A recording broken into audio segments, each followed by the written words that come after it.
Les quiero saludar a Gonzalo Gimió. Él es director del Foro Penal Venezolano, defensor de los derechos humanos.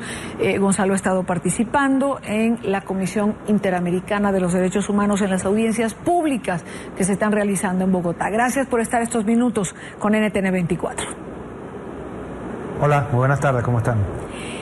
Gonzalo, después de ver estas protestas, de escuchar estos testimonios, de haber tenido la oportunidad de participar en varias de las audiencias públicas de la CIDH, de escuchar de viva voz el testimonio de varias organizaciones no gubernamentales como Provea, la Fundación Bengoa, Codevida, yo quisiera preguntar, ¿en Venezuela se está ejecutando un genocidio?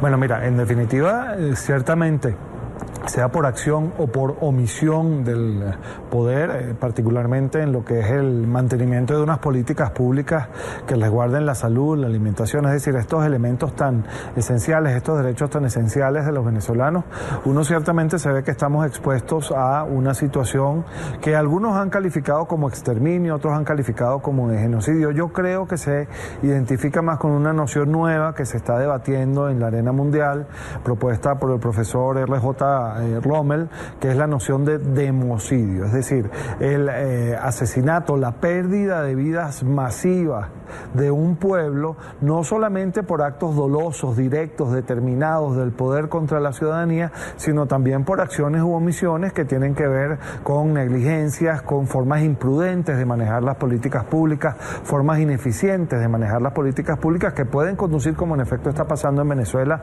a la muerte de miles y miles de personas. Solamente en este momento, mientras nosotros estamos hablando, tenemos a cerca de 20.000 pacientes que necesitan diálisis, que no pueden acceder a este servicio porque no hay el equipamiento, no están las medicinas, lo que se necesita para hacerles esas diálisis. Eso por una errada política pública, por una ineficiente política de salud, que además solo se focaliza en culpar a los terceros de las fallas del propio gobierno, que puede dar como consecuencia la muerte de muchísimas personas. Yo creo que se identifica más con esta noción nueva, que todavía no ha cristalizado como tipología específica a nivel internacional, pero que se está debatiendo mucho a nivel doctrinario internacional, que es la del democidio, el asesinato de un pueblo.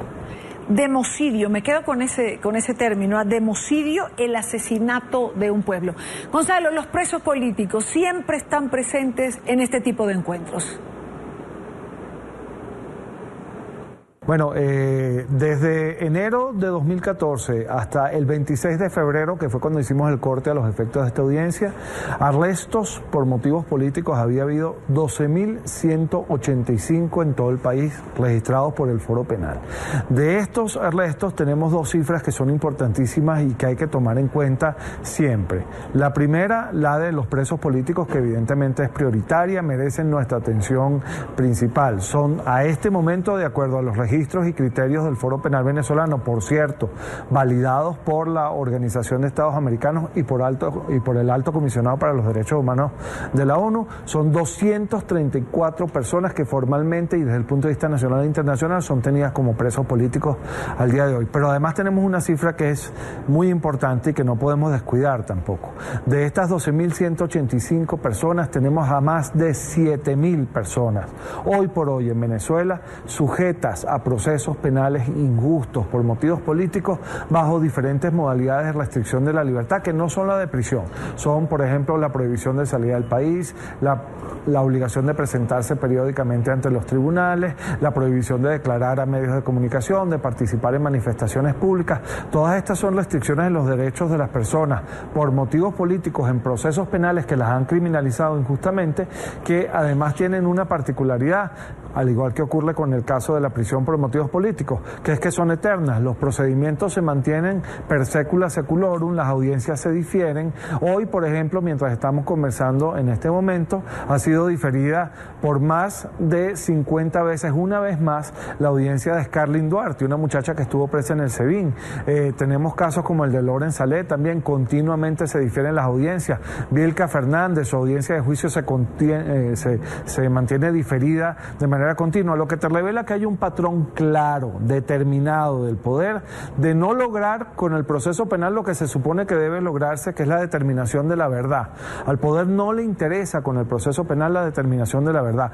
Lo que le interesa es convertir al proceso en sí mismo en un castigo. Y por eso es que no le interesa que los procesos avancen, no le interesa que las audiencias se den, se difieren continuamente para mantener de manera indefinida a las personas bajo ese yugo de la persecución penal. Eso es lo que está pasando. Tenemos también una situación muy delicada que ha sido denunciada ya en varias oportunidades, ante la misma Comisión Interamericana de Derechos Humanos, que es el uso de la justicia militar contra civiles, algo que está prohibido por la Constitución de la República Bolivariana de Venezuela, por los tratados internacionales suscritos y ratificados por Venezuela y que además son parte de nuestro ordenamiento interno y tienen rango supraconstitucional, y además ha sido objeto de consideración en varias sentencias de la Corte Interamericana de Derechos Humanos, que han destacado continuamente que no se puede utilizar la jurisdicción civil, penal militar para enjuiciar civiles. No se puede enjuiciar en un tribunal militar a un civil. Ni siquiera se puede enjuiciar a los militares en todos los casos, sino solo cuando son militares activos y cuando han cometido actos criminales en el contexto de su servicio militar. Porque incluso cuando un militar comete delitos comunes tiene que ser juzgado por la jurisdicción ordinario común. Esta es una situación muy grave que ha llamado muchísimo la atención de la Comisión. Fíjate, de todo este registro de 2014 hasta acá, 784 personas civiles han sido llevadas a los tribunales militares, y de estas 118 al día de hoy siguen presas por órdenes, siendo civiles, por órdenes de tribunales militares. Gonzalo, ¿cuál es el impacto? Esta es la pregunta que mucha gente se hace. ¿Cuál es el impacto? ¿Cuál es el resultado de participar, por ejemplo, en estas audiencias de la CIDH? De lo que se hace en las instancias internacionales. Bueno, fíjate, es muy importante. Nosotros tenemos muchos años en esto y yo te puedo hacer un paralelismo o una comparación entre lo que era la actuación de las ONG y de los activistas de derechos humanos hace, digamos, unos 5 años con lo que representa la actuación de los activistas de derechos humanos y de las ONG en este momento. Cuando tú ibas, por ejemplo, a la Comisión Interamericana de Derechos Humanos a denunciar, te pongo el caso que trabajamos nosotros directamente, la situación del 11 de abril de 2002, había de alguna manera cierto escepticismo, había todavía como una especie de fe en que el gobierno venezolano no violaba los derechos humanos, había una creencia de que había quizás razón de parte y parte, y las expresiones, los comunicados de esos organismos internacionales en aquellos primeros momentos con respecto a la situación de Venezuela eran de alguna manera muy laxos, muy amplios, muy genéricos. Al día de hoy y de un tiempo para acá, merced de ese trabajo sistemático que se ha venido haciendo de denunciar lo que ha venido pasando en Venezuela, el lenguaje es completamente diferente, el lenguaje es completamente distinto. Hoy, por ejemplo, se habla sin pelos en la lengua de que en Venezuela se están ejecutando ataques generalizados o sistemáticos contra una población civil por motivos políticos. Ese lenguaje es el lenguaje que utiliza el Estatuto de Roma de la Corte Penal Internacional para referirse a los crímenes de lesa humanidad. Ya de eso se habla en la OEA, ya de eso se habla en la Comisión Interamericana de Derechos Humanos, ya de eso se habla en la Corte Interamericana de Derechos Humanos, ya de eso se habla en la ONU y ya de eso se habla en el Tribunal Penal Internacional, cosa que hace unos años era impensable y era muy difícil de creer que se pudiera lograr. Así que, ¿cuál es el efecto? ¿Qué es lo que se logra con estas audiencias? Precisamente eso, que a quienes están violando los derechos humanos, a quienes están cometiendo crímenes de lesa humanidad, se les ponga bajo la lupa de la justicia internacional, que tiene dos características que los deben tener muy nerviosos. La primera, que es universal. No importa dónde se escondan, en cualquier parte del planeta se les puede perseguir y enjuiciar por haber cometido violaciones graves a los derechos humanos o crímenes de lesa humanidad. Y la segunda, que es imprescriptible. No importa cuánto tiempo pase, al final del día, la verdad y la justicia, que son muy tercas, se van a imponer. Pues ojalá y así sea, Gonzalo. Gracias por estar con nosotros, como siempre. Gracias por estar en NTN 24. Muchas gracias, Idania, a ustedes. No olvides suscribirte a nuestro canal y activar la campanita para recibir las últimas noticias del mundo.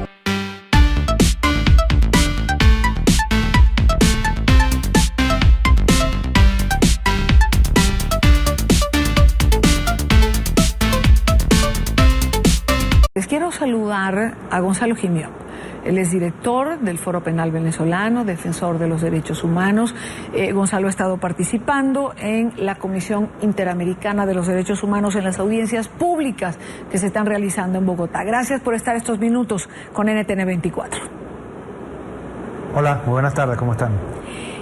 Gonzalo, después de ver estas protestas, de escuchar estos testimonios, de haber tenido la oportunidad de participar en varias de las audiencias públicas de la CIDH, de escuchar de viva voz el testimonio de varias organizaciones no gubernamentales como Provea, la Fundación Bengoa, Codevida, yo quisiera preguntar, ¿en Venezuela se está ejecutando un genocidio?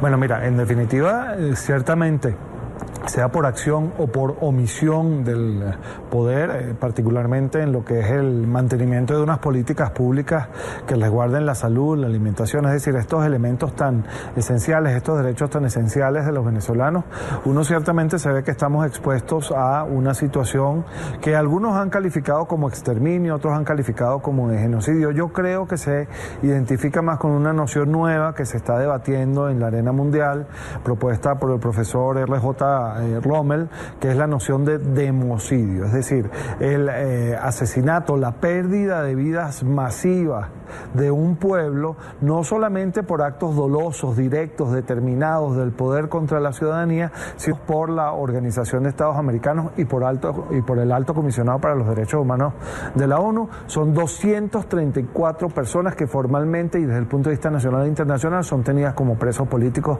al día de hoy. Pero además tenemos una cifra que es muy importante y que no podemos descuidar tampoco. De estas 12.185 personas tenemos a más de 7.000 personas hoy por hoy en Venezuela sujetas a procesos penales injustos por motivos políticos bajo diferentes modalidades de restricción de la libertad que no son la de prisión. Son, por ejemplo, la prohibición de salida del país, la obligación de presentarse periódicamente ante los tribunales, la prohibición de declarar a medios de comunicación, de participar en manifestaciones públicas. Todas estas son restricciones de los derechos de las personas por motivos políticos en procesos penales que las han criminalizado injustamente, que además tienen una particularidad, al igual que ocurre con el caso de la prisión por motivos políticos, que es que son eternas. Los procedimientos se mantienen per secula seculorum, las audiencias se difieren. Hoy, por ejemplo, mientras estamos conversando en este momento, ha sido diferida por más de 50 veces, una vez más, la audiencia de Scarlyn Duarte, una muchacha que estuvo presa en el SEBIN. Tenemos casos como el de Loren Saleh, también continuamente se difieren las audiencias. Vilca Fernández, su audiencia de juicio se mantiene diferida de manera continua, lo que te revela que hay un patrón claro, determinado del poder de no lograr con el proceso penal lo que se supone que debe lograrse, que es la determinación de la verdad. Al poder no le interesa con el proceso penal la determinación de la verdad. Lo que le interesa es convertir al proceso en sí mismo en un castigo. Y por eso es que no le interesa que los de lo que se hace en las instancias internacionales. Bueno, fíjate, es muy importante. Nosotros tenemos muchos años en esto y yo te puedo hacer un paralelismo o una comparación entre lo que era la actuación de las ONG y de los activistas de derechos humanos hace, digamos, unos 5 años con lo que representa la actuación de los activistas de derechos humanos y de las ONG en este momento. Cuando tú ibas, por ejemplo, a la Comisión Interamericana de Derechos Humanos a denunciar, te pongo el caso que trabajamos nosotros directamente, la situación del 11 de abril de 2002, había de alguna manera cierto escepticismo, había todavía como una especie de fe en que el gobierno venezolano no violaba los derechos humanos, había una creencia de que había quizás razón de parte y parte, sí. Y las expresiones, los comunicados de esos organismos internacionales en aquellos primeros momentos con respecto a la situación de Venezuela eran de alguna manera muy laxos, muy amplios, muy genéricos. Al día de hoy y de un tiempo para acá, merced de ese trabajo sistemático que se ha venido haciendo de denunciar lo que ha venido pasando en Venezuela, el lenguaje es completamente diferente, el lenguaje es completamente distinto. Hoy, por ejemplo, se habla sin pelos en la lengua de que en Venezuela se están ejecutando ataques generalizados o sistemáticos contra una población civil por motivos políticos. Ese lenguaje es el lenguaje que utiliza el Estatuto de Roma de la Corte Penal Internacional para referirse a los crímenes de lesa humanidad. Ya de eso se habla en la OEA, ya de eso se habla en la Comisión Interamericana de Derechos Humanos, ya de eso se habla en la Corte Interamericana de Derechos Humanos, ya de eso se habla en la ONU y ya de eso se habla en el Tribunal Penal Internacional, cosa que hace unos años, no, también por acciones u omisiones que tienen que ver con negligencias, con formas imprudentes de manejar las políticas públicas, formas ineficientes de manejar las políticas públicas que pueden conducir, como en efecto está pasando en Venezuela, a la muerte de miles y miles de personas. Solamente en este momento, mientras nosotros estamos hablando, tenemos a cerca de 20.000 pacientes que necesitan diálisis, que no pueden acceder a este servicio porque no hay el equipamiento, no están las medicinas, lo que se necesita para hacerles esas diálisis. Eso por una errada política pública, por una ineficiente política de salud, que además solo se focaliza en culpar a los terceros de las fallas del propio gobierno, que puede dar como consecuencia la muerte de muchísimas personas. Yo creo que se identifica más con esta noción nueva, que todavía no ha cristalizado como tipología específica a nivel internacional, pero que se está debatiendo mucho a nivel doctrinario internacional, que es la del democidio, el asesinato de un pueblo. Democidio, me quedo con ese término, democidio, el asesinato de un pueblo. Gonzalo, los presos políticos siempre están presentes en este tipo de encuentros. Bueno, desde enero de 2014 hasta el 26 de febrero, que fue cuando hicimos el corte a los efectos de esta audiencia, arrestos por motivos políticos había habido 12.185 en todo el país registrados por el Foro Penal.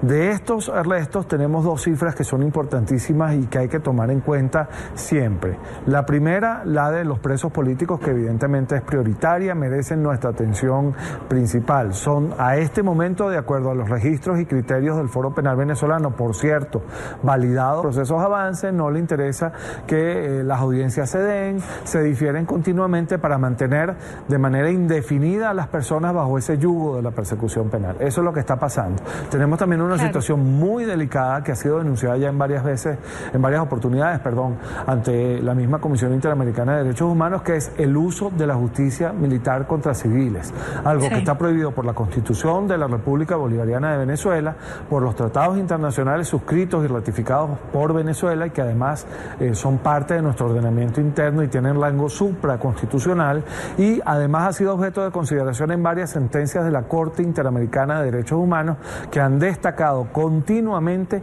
que no se puede utilizar la jurisdicción civil, penal militar para enjuiciar civiles. No se puede enjuiciar en un tribunal militar a un civil, ni siquiera se puede enjuiciar a los militares en todos los casos, sino solo cuando son militares activos y cuando han cometido actos criminales en el contexto de su servicio militar, porque incluso cuando un militar comete delitos comunes tiene que ser juzgado por la jurisdicción ordinario común. Esto es una situación muy grave que ha llamado muchísimo la atención de la Comisión. Fíjate, de todo este registro de 2014 hasta acá, 784 personas civiles han sido llevadas a los tribunales militares, y de estas 118 al día de hoy siguen presas por órdenes, siendo civiles, por órdenes de tribunales militares.